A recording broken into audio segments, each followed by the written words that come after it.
I thought once everybody could speak freely and exchange information and ideas, one of the co-founders of Twitter said recently, the world would automatically be a better place. I was wrong about that. The response of our guest today, if the Twitter co-founder had known his history, he would not have been surprised. Historian Niall Ferguson on Uncommon Knowledge now.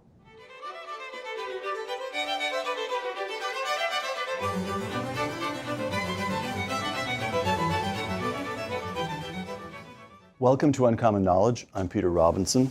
Now a fellow at the Hoover Institution at Stanford, Niall Ferguson has taught at institutions including Oxford, Cambridge, the Stern School of Business, the London School of Economics, and Harvard. The author of a dozen major works on economics, military history, and diplomacy, Professor Ferguson has just published The Square and the Tower. Niall Ferguson, welcome. Thank you. To explain why this book is called The Square and the Tower, the reader must come with me to Siena. Explain that, Niall. Well, this is a book about networks and hierarchies, but I wasn't allowed to call it networks and hierarchies because hierarchies is one of those words publishers don't like. Unsells books. And so I thought, what can I call a book that is about the relationship between informal networks, social networks, and hierarchical structures of power? And I suddenly remembered Siena, a beautiful town in Tuscany that reached its zenith in the century before the Black Death. If you go to Siena, and I urge all viewers to do this, you will see the most perfect juxtaposition of a square and a tower. The Torre del Mangia, which is this extraordinarily beautiful tower, casts a great shadow over the main piazza in the center of Siena.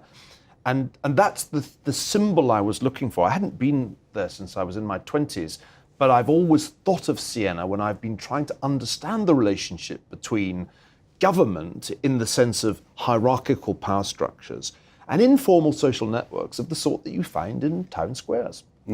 We'll come to Luther in a moment, but to quote again from the big themes first, The Square and the Tower. This book distinguishes the long epochs in which hierarchical structures dominated human life from the rarer but more dynamic eras when networks had the advantage.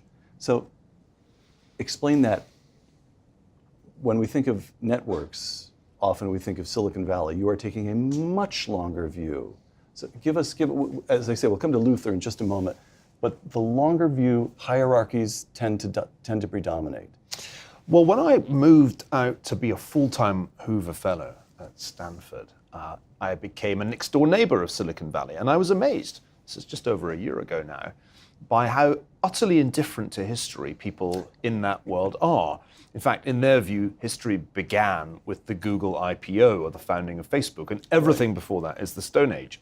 So part of the point of this book is to explain to the world of Silicon Valley, you did not invent networks. Social networks go back to the very dawn of human history. We are designed by evolution to network, but for most of history, informal social networks have been subordinated to hierarchical power structures. And there's a good reason for that. A lot of human history is to do with conflict. And early human structures, but even before states, simple villages, had always to be concerned with defense. And so a great deal of early human history is essentially about command and control. Networks, informal networks, are not very good at defense. We can explore the significance of that for modern times in a minute. But back in the day, if we go all the way back to prehistory, somebody has to be in charge. Somebody has to give the orders, and the foot soldiers have to obey. So for most of history, the tower overshadows the square. Indeed, that's part of Siena's symbolism. The tower's nearly always casting a shadow over the square. There are just occasional periods in history, we're in one of them now, when technology and other factors empower the networks and weaken the hierarchies. And one more of the major themes of the book, you're a professional historian. Quote, this book is an attempt to atone for sins of omission. Explain that.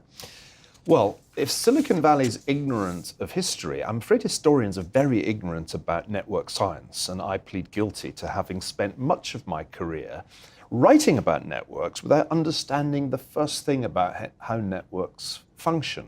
Now, I've always been drawn temperamentally to study social networks. I didn't quite know that about myself until quite recently, but when I look back over 25 years of writing, I've written relatively little about kings and queens and indeed governments. I've written a lot more about networks, like, for example, the network of Jewish bankers that was so important in 19th and 20th century Your book, The House of history. Rothschild. The House of Rothschild, Right. and the book I wrote about Sigmund Warburg. Yes. And I wrote a book about the British Empire, which is So it's really just- a book about social networks and globalization. Okay, good. Stop and explain all three of those.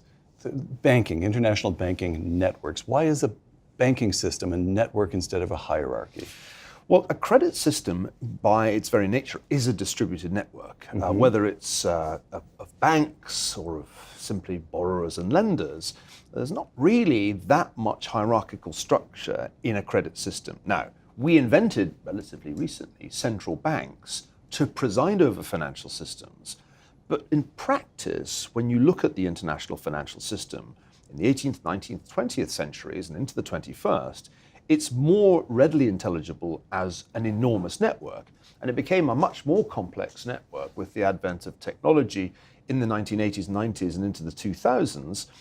We ended up with an astonishingly complex financial network, so complex that the people who thought they were running it, the central banks, completely lost control of it for a time. They didn't realize in 2008 that one single node in the network called Lehman Brothers was so important to the network that if you let it fail, the entire network of international credit would come crashing down. That was an aha moment for me, and indeed for some central bankers. And I talk about this in the book. In some ways, the financial system became networked before everybody else did. 2008, it was mostly people in finance who were truly networked.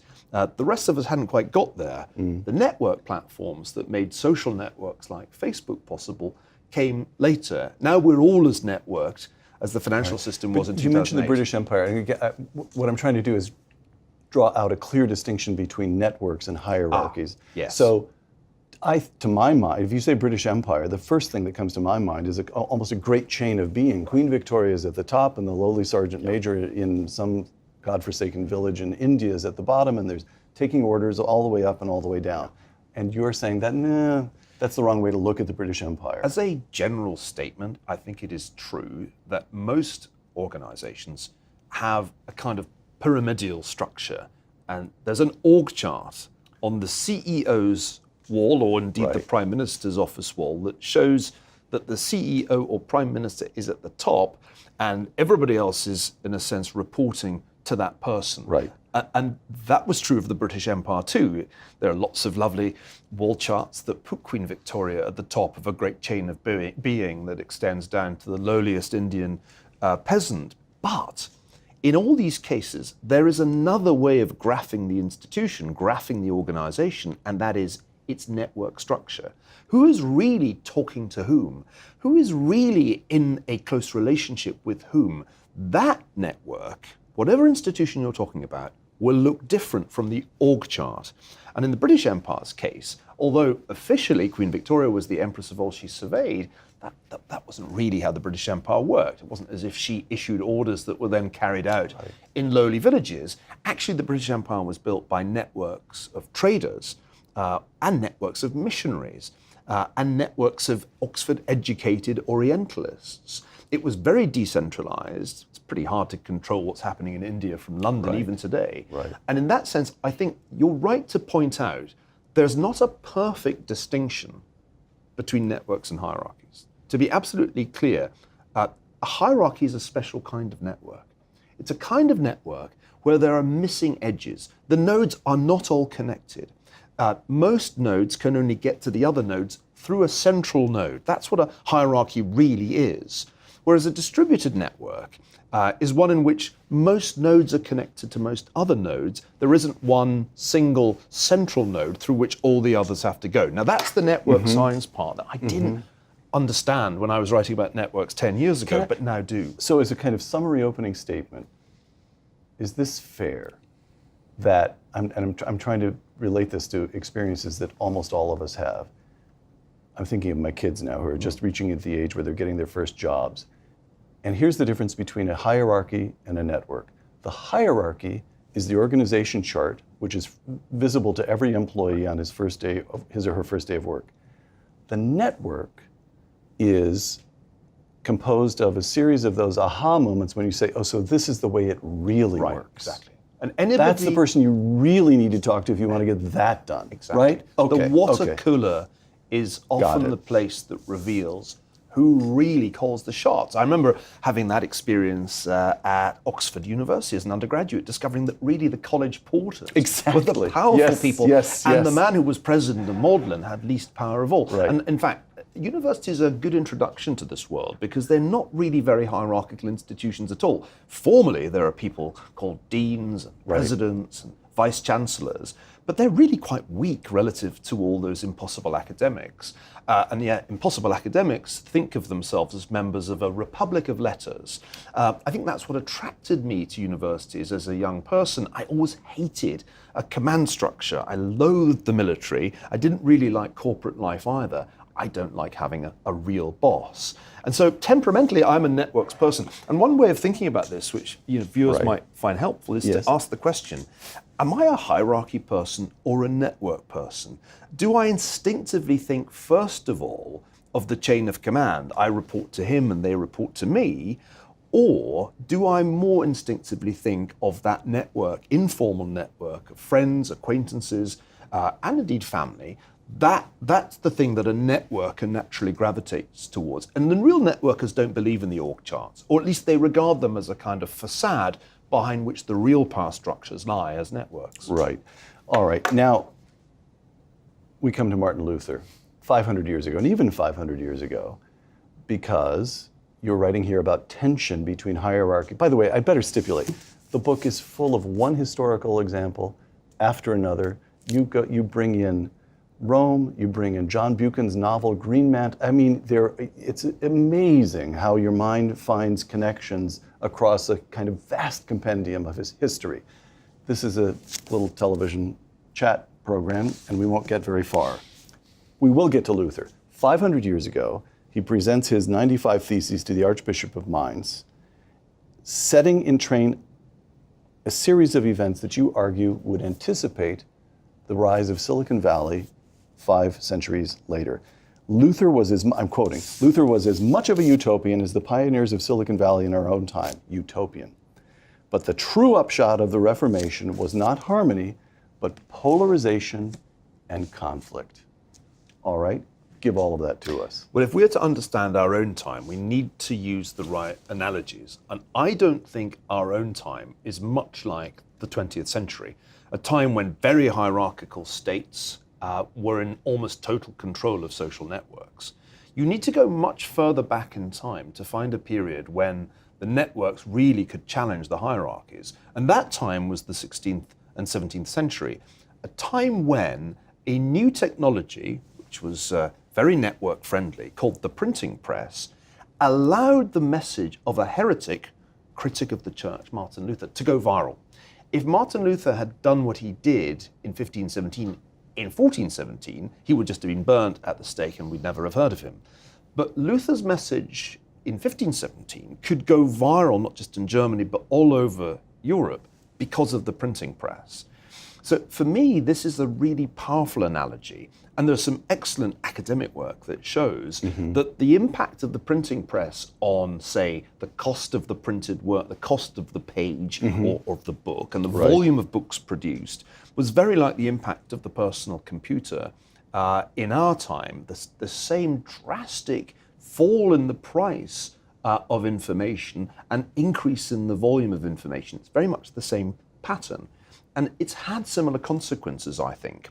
Now, Luther, as you said, was a utopian. He thought that if everybody could read a printed version of the Bible and have a direct relationship to God, then everything would be awesome. Well, he didn't quite put it like that. He said there would be something like the priesthood of all believers, which is a vision in early Christianity too. Except that's not what was produced by the Reformation. In fact, the Reformation produced polarization. Some people agreed with Luther. Some people wanted to go even further than Luther, Calvin, for example. But other people said, no, this is completely wrong, and we need to fight this. And then the Counter-Reformation adopted some of the techniques that Luther had pioneered and turned them against the Protestants. So we had 130 years of religious conflict in Europe, extending right into the middle of the 17th century. In our time, I think something very similar happened. A new technology, beginning in around the 1970s, hugely transformed the public sphere in ways that we're only still gradually beginning to understand. Then, as in the Reformation, it was a utopian vision. Everybody would be connected. There would be a global community, Mark Zuckerberg's phrase, the founder of Facebook. Right. Do we have a global community today? I don't think so. What we have is the same phenomena, polarization and crazy stuff going viral. In the 17th century, belief in witchcraft went viral as much as Martin Luther's sermons had in the 16th century. In our time, it's not just cat videos that get shared online, it's fake news and extreme views.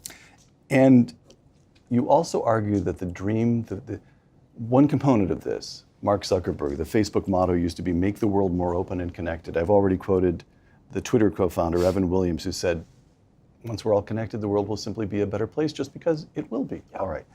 One component of that hopeful vision was, in one way or another, we'd all be equal. Everyone would have access to information. Education would be, and in one way or another, incomes would tend to level out.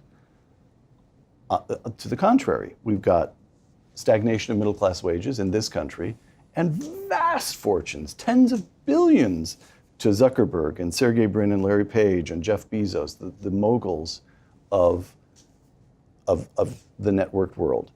And you argue what? That this is a temporary anomaly, that more competition and more technology will come along and incomes will tend to be equalized? Or that inequality is a direct artifact, output of the networked world? The latter.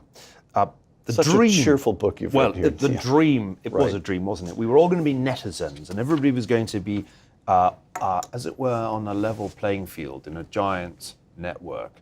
But in fact, that's not what network science predicted at all. As social networks grow, they don't grow in a kind of equal way, where new nodes attach themselves randomly to the existing nodes in the network. The new nodes have a preference to be attached to the well-connected nodes. And so the already well-connected become even more connected. The rich get richer, the fit get fitter, the connected get more connected. So when you look at networks from the vantage point of a physicist like the great Laszlo Barabasi, what you find is that the networks are the least egalitarian of structures. As they grow, the returns, connectedness get more and more concentrated in a few hands. We who use social networks, who are the users, should be distinguished clearly from those who own them.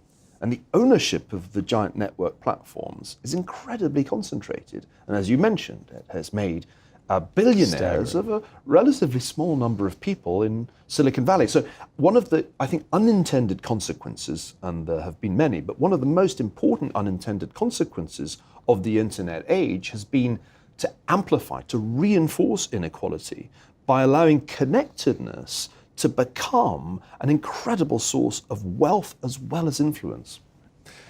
Dr. Kissinger, the square and the tower.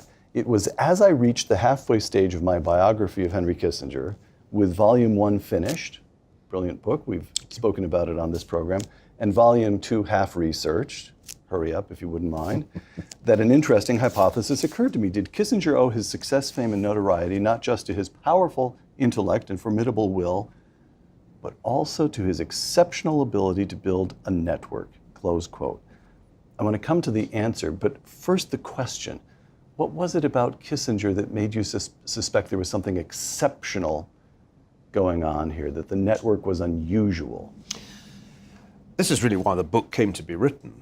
One book leads to another, and volume 1 of Kissinger left me with a puzzle. How had this pretty academic individual become so influential so quickly after he entered government in 1969 as Richard Nixon's national security advisor? And the hypothesis was that quite deliberately, Henry Kissinger built a network, not just of people in the administration with whom he worked.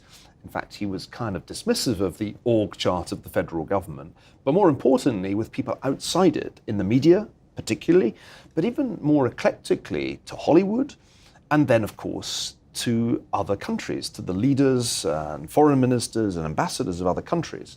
So my hypothesis, and this will be a big part of Volume 2, is that Kissinger understood that the world was moving away from mid-20th century hierarchies, from the days of totalitarian leaders and imperial presidents, into a new world in which networks would really be crucial. And perhaps by instinct or perhaps by design, he very rapidly became the most networked man in the world. So that by 1973, this was being acknowledged. I came across a terrific profile, I think, in Newsweek, which makes this point about him, that he is the most connected man in the world. With the help of a very brilliant former student of mine, Manny Rincon-Cruz, we actually graphed the Kissinger network. Which I actually am going to display for you. Which I'm glad you're showing, because it's one of my favorite bits of artwork from the book. And this was quite a labor of love. Looking at all the connections between all the people who served in the Nixon or Ford administrations and wrote memoirs. That's the set of people that I looked at. So talk us through this network. There's Richard Nixon right in the middle. That's what you'd expect. But what is unexpected? What is especially telling about Henry Kissinger's network? This is what's known in the trade as an ego network. It shows all the most important relationships that Kissinger had. And this is derived from his memoirs. Right. So the number of times he mentions someone. Is that right? Exactly. So we can see who the important people were, at least in Kissinger's memory of his time in government. And what you find is, not surprisingly, that Nixon himself is the most important, and Ford is also pretty important. Proximity and size of the node tell you those things, but then you notice that foreign leaders are as important as Americans in this network graph, whether it's Brezhnev or the North Vietnamese negotiator Lee Duc-Tho.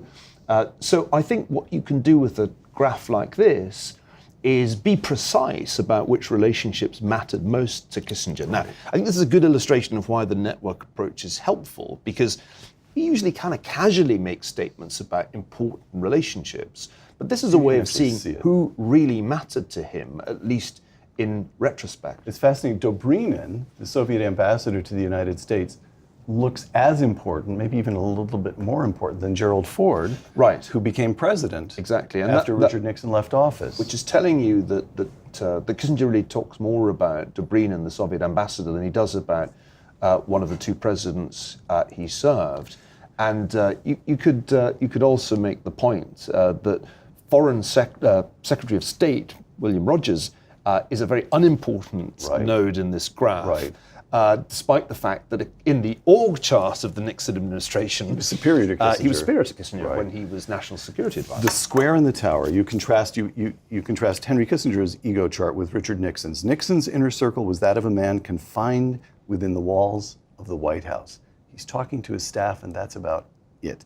Kissinger, by contrast, mentions key foreign leaders almost as much as the presidents he served. Okay. So that tells us, Kissinger, what does it tell us? I mean, there's almost a sense in which you want to just say, he was a good schmoozer. Well, a good schmoozer is a kind of disparaging way of putting it. And you could also say, but of course, he was Secretary of State, he had a lot of relationships with foreign leaders. But the next step was to look at the ways in which the different members of the Nixon and Ford administration related to one another. Right. Who mentions whom? If you take the entire universe of memoirs written from that time, and it turned out to be larger than I'd expected, lots of memoirs from that period, it's very striking how many people talk about Henry Kissinger. In fact, Henry Kissinger is the second most important node in that graph after Nixon himself. And that's an important piece of evidence for the argument that Kissinger really was the second most powerful man in that period of American government. Right. And I think that's why this technique is useful. It forces you to be rigorous when you're talking about relationships. What you can't show in the graphs like this very easily is the quality of relationships. It just shows you that people were connected. It doesn't tell you if they loved one another or hated one another or were indifferent to one another. But I think this is a way that historians can be more rigorous in their analysis of social networks, of relationships, and after all, that's what a lot of politics is about. So in principle, at least, if we had enough letters, if enough documents and letters survived, you could do an ego chart for every member of the court of Henry VIII.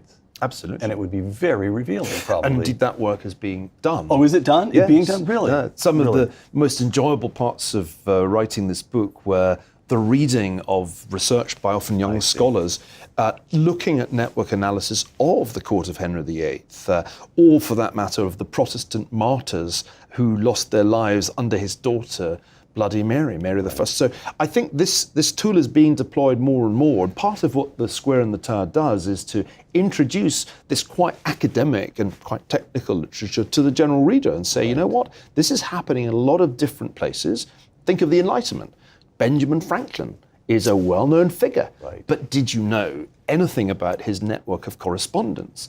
Right. You begin to see where Franklin fits into the Enlightenment network, right, or the network of the American Revolution, which I got very excited about, which reveals that Paul Revere really was one of the crucial figures in the revolution by measures of network centrality. We can show that he was the connector in the network that made the American Revolution in Boston. And the reason Paul Revere's ride is famous is partly because it was Paul Revere. Right. People believed That what mattered. Paul Revere said because they were connected to him. They knew him. I see. The squashing of networks. The Union of Soviet Socialist Republics. This year marks the 100th anniversary of the Bolshevik Revolution and the founding of the Soviet state. And the question is, did the USSR have anything to teach us about hierarchies and networks? And in your hands, the answer is it most certainly did. Tell us the story of Oxford philosopher Isaiah Berlin and the Russian poet Anna Akhmatova. Berlin and Akhmatova met a handful of times. The most memorable of their meetings was in Leningrad, in her apartment, one night, shortly after the end of World War II, 1945, November, I think. Right. And immediately after. This was a meeting of minds, of kindred spirits. The philosopher and political thinker Berlin, who himself had been born in Russia, or born in the Russian Empire, and Akhmatova, one of the great poets of the 1920s, who had been cast into outer darkness by Stalin because her poetry was not in conformity with socialist realism. It was an encounter between two intellectuals.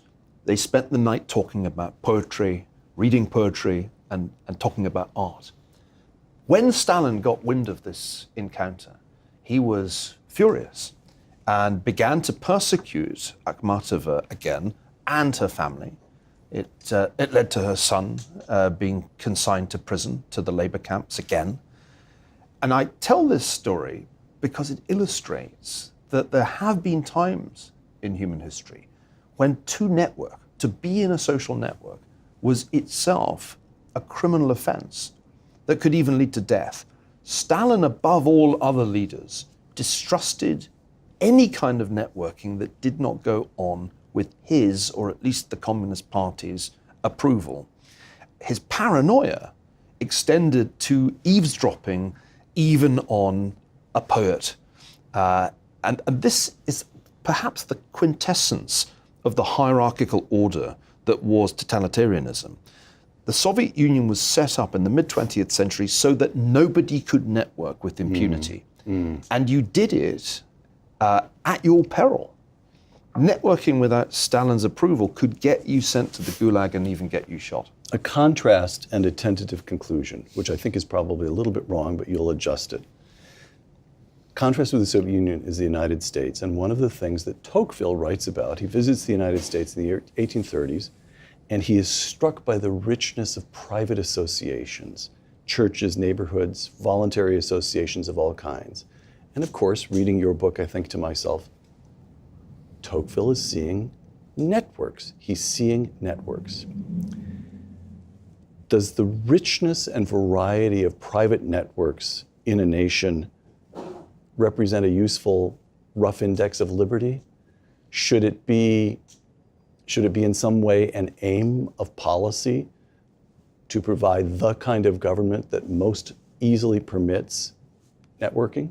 Yes and yes. Yes and yes, really? Tocqueville was right that civil society was what made the United States successful as a democracy, and the lack of it, the lack of a vigorous associational life, was why France kept making a mess of democracy in his time. And I think that observation is one of the most profound of his career. What he was seeing when he traveled in early 19th century America was a networked society with a lot of very decentralized local decision-making being taken by citizens without reference to central government. And Tocqueville was a great critic of the centralization of the French state. Going back to the 18th century and into his own day, his constant warning was, centralization is the enemy of liberty, associational life and decentralization is the friend of liberty. This turns out to be true.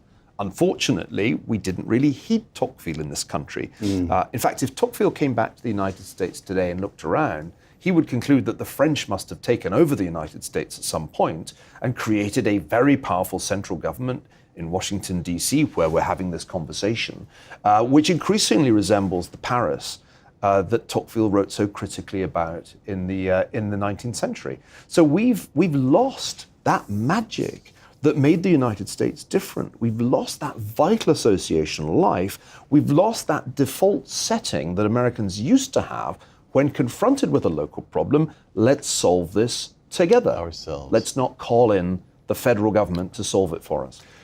Donald Trump, China, and what comes next? The square in the tower. Candidate Donald Trump completely dominated Hillary Clinton on both Facebook and Twitter. If the social media platforms had not existed, Trump would have been forced to conduct a more conventional campaign, in which case the greater financial resources of his opponent, who outspent him by more than 2-1, would surely have been decisive. Close quote. Donald Trump is president today because his campaign is networked, while the Clinton campaign was hierarchical. True? That is the argument of my book, and indeed it's something I've revisited in recent columns. More and more, I think that Facebook and Twitter, these social networks or network platforms, were crucial to Trump's victory in 2016, and if they had not existed, he would not have won. Now, everybody has their own pet theory as to why the election turned out the way it did. But I think people who, on the eve of that election, called it right, may be in a stronger position than the people who said that Hillary Clinton had a 90% probability of winning, and then subsequently retrofitted their theories to the facts. I think the decisive variable must have been the social networks, because it gave Trump tools which were available to the Clinton campaign but simply weren't used so effectively, to target advertising at key voters with great precision and at very low cost. It is much cheaper to do this and more effective than to go for old-style commercials paid for on TV, which I'm afraid the Clinton campaign was still heavily reliant on. So all of this sounds very odd. Not wrong, but odd. The Democratic Party is the party of youth, hipness, cool. Hillary Clinton won by a large margin among those millennials who chose to vote. And you're saying that she was outmaneuvered by a septuagenarian real estate executive from Queens. Yeah. So we simply have to say the association of youth and networking is superficial at best. This is open to anybody who wants to grab it. It's more rich in irony than even you suggest, because Silicon Valley itself, if you'd asked nearly all the senior executives and software programs, not a lot of Trump supporters. They were all completely on board with Clinton. The campaign contributions overwhelmingly went to her. Eric Schmidt of Google was one of her campaign advisors. There was only really a handful of people in Silicon Valley who backed Trump, Peter Thiel being the bravest. Right. So what's amazing here is that the tools created by a liberal elite, and they don't come much more liberal than Mark Zuckerberg, were the key to the success of the populist candidate, and tools that were thought to be the property of youth turned out to be a very powerful instrument to mobilize middle-aged and aging Americans in support of the populist candidate. This is the great irony of 2016, but we shouldn't be so surprised. Exactly the same thing had happened just a few months before in June 2016 in the Brexit referendum in Britain, where Facebook was very effectively used by the Leave campaign to get predominantly older provincial voters to turn out in massive numbers. 90% turnout for voters aged 65 and older in the Brexit referendum. 90%, really, I hadn't heard that So, figure. that's the irony of all of this. And I think it was Brad Pascal, who was Trump's digital media director, who observed just the other day that they had designed these networks, never imagining that they could be used to advance the cause of a populist right-wing candidate. And this brings us back full circle to your Twitter founder quotation at the beginning. Yes. We never thought that if we connected the world, it would turn out this way. Sheryl Sandberg of Facebook said not so long ago, we never thought our tools could be used in this way. History is great because it's full of irony. This is Edward Gibbon class irony. Silicon Valley built the tools that propelled Donald Trump, a man they nearly all abhor, into the White House. Niall, in concluding The Square and the Tower, you write about the great nation states and the tensions, the rivalry between the United States and China. But you also make the point that there are now networks of economics and technology that extend across national borders. And I'm going to quote you.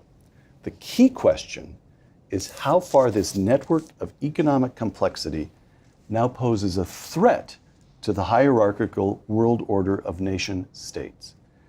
Can a network world have order? In the light of historical experience, I very much doubt it. Close quote. Explain. Well, the typical utopian view is that it would be great to have a networked world. Anne-Marie Slaughter has written a whole book about this. But in fact, we should see that what happened at the national level in the 2016 election can also happen at the global level if we leave it to the networks. My argument is that a networked world is a dangerous world. Networks in the 18th century ran out of control in France, produced a revolutionary eruption that turned Europe on its head. What was the solution to the problem of the rampant revolutionary networks? Napoleon Bonaparte, I'm in charge, the return of hierarchy, and then an even more elegant solution, the pentarchy of 5 great powers that established themselves as the guardians of order at the Congress of Vienna. Now, this seems to be very instructive because they said explicitly, we 5 great powers are dominant, the rest of you are subordinate to us, and we will establish the rules of international order. My argument at the conclusion of The Square and the Tower is that we need some similar order, some similar hierarchical structure to the international order, because if we just leave it to the networks, if we leave it to Facebook and Twitter, we are not going to end up with a global community of netizens all sharing cat videos. We're going to see the polarization, the viral manias happening on a global scale and not just in national elections. Plus, we know from 2016 that bad actors, whether it's ISIS or Russian intelligence, can very easily hack the networks. I don't think Russia decided the election, but Russia certainly did nothing to hurt Donald Trump's chances with its interventions on Facebook and Twitter. So a networked world is not a stable world at all. There needs to be some hierarchical order. I think it's not yet clear what kind of order can emerge. Certainly with Donald Trump as president, I don't see a strategic plan in place yet. Some people say it'll just be a 2-power world order, the G2 or Chimerica, China and the United States. Maybe that will be the outcome. My own preference is that we take the existing pentarchy on the United Nations Security Council, the 5 permanent members, and make that the Congress of Vienna of the 21st century. Doesn't that, can we put up with France for another century? Well, what's the alternative? If you restructure Yes. the UN permanent members, you're going to end up with even more awkward partners. The great thing about You don't want the Germans on. Well, I wasn't going to name any names, but if you did it on the basis of population, you'd be getting rid of France and bringing on India, Indonesia. Right. Can get very complicated Right. if you go by Right. population. The thing about the UN Security Council, and those viewers who are skeptical about the UN need to listen carefully here, is that it does have legitimacy globally, despite the fact that it's really quite an arbitrary remnant of past history, that the 5 permanent members are who they are. The 5 are The People's United Republic- States, Russia, China, Britain, and France. Right. The winners, as it were, of World War II just happen to have a privileged position. The losers, don't call us, we'll call you, Germany, Japan. This is a very interesting setup to me because it reminds me of the Congress of Vienna, 5 powers that outrank the others, that are permanently on the UN Security Council. And it has legitimacy.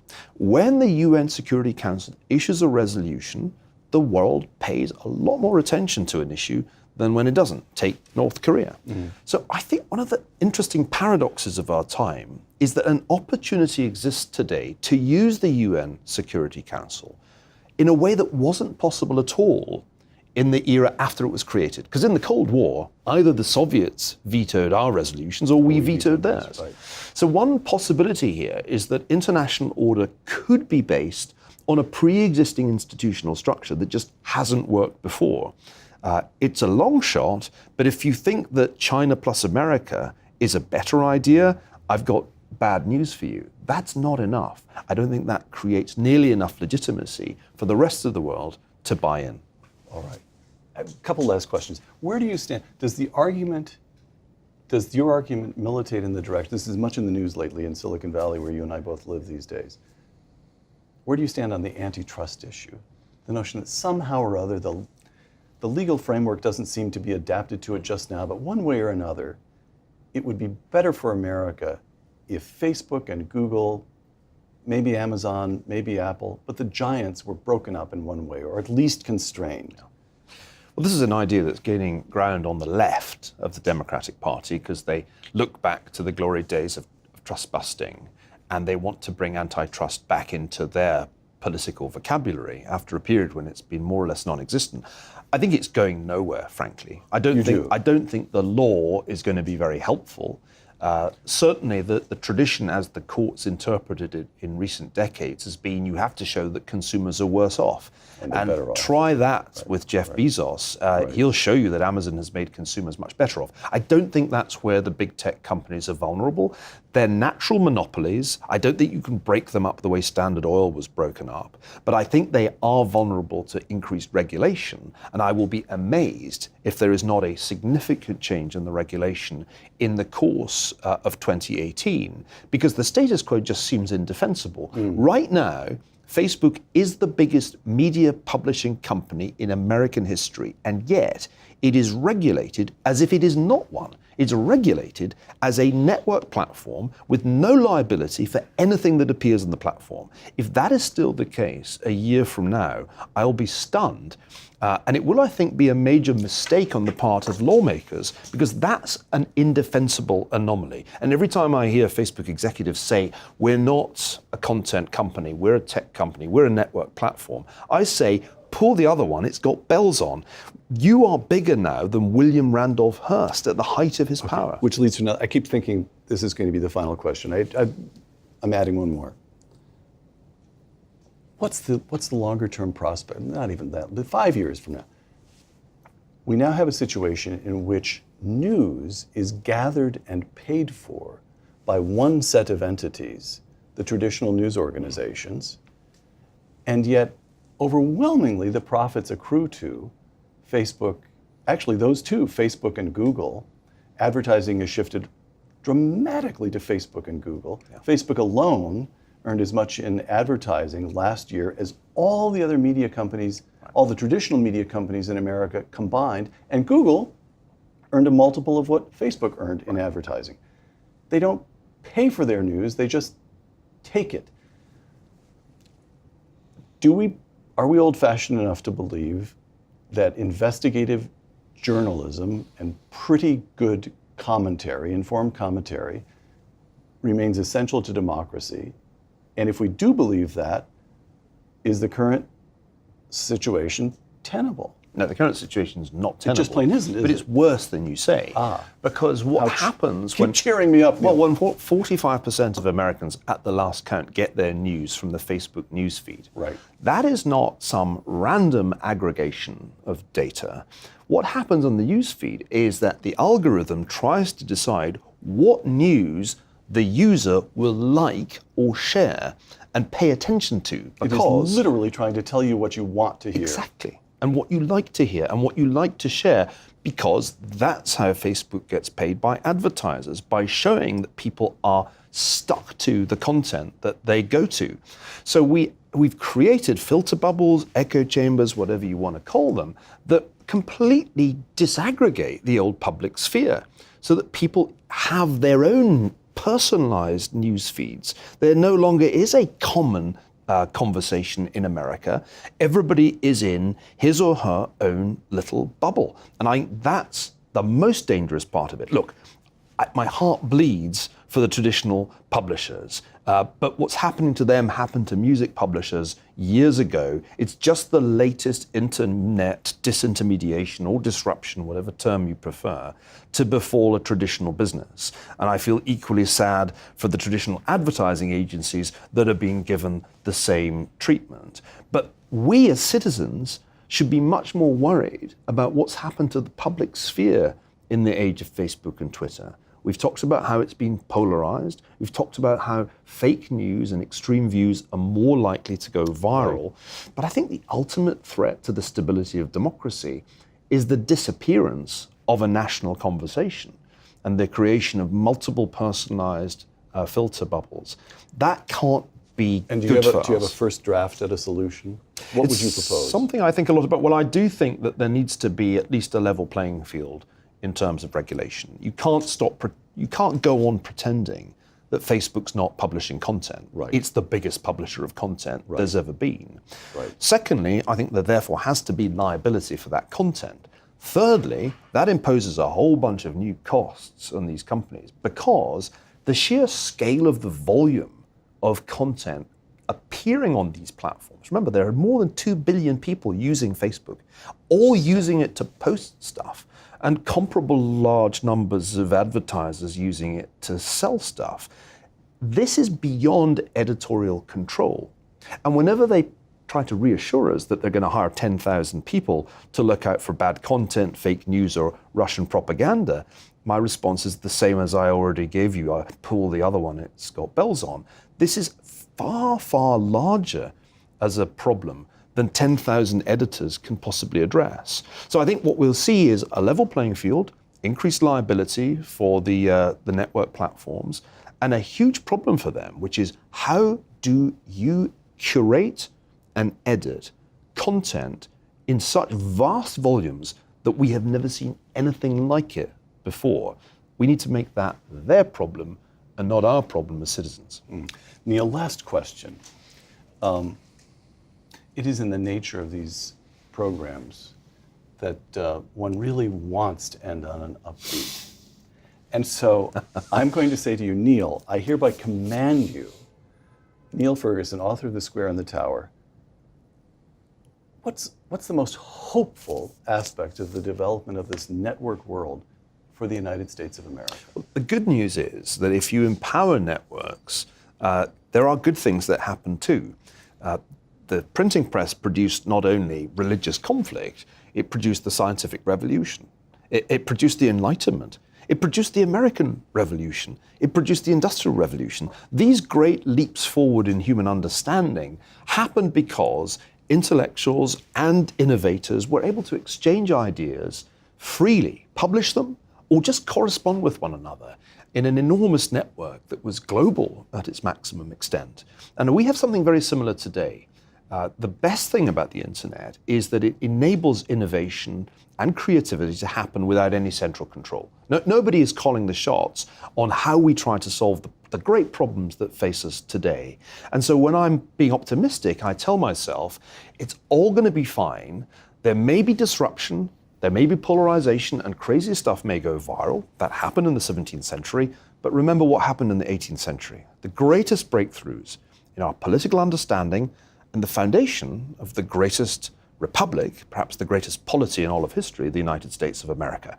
I don't believe China ends up owning this technology and therefore the 21st century. They're trying to, because essentially the Chinese have their own network platforms that are under state control. Right. That won't be better than what we've got here. So the creativity of Facebook, the creativity of Google, these ultimately are assets to the United States. If they, as companies, thought a bit more nationally and a bit less globally, I think that would be good for them and good for us. What is good for Facebook should be good for the United States and vice versa. You could say that about General Motors in the 1950s. You can't yet say it about Silicon Valley, but it's high time that we did. Niall Ferguson, author of The Square and the Tower. Thank you. Thank you. I'm Peter Robinson for Uncommon Knowledge and the Hoover Institution. Thank you.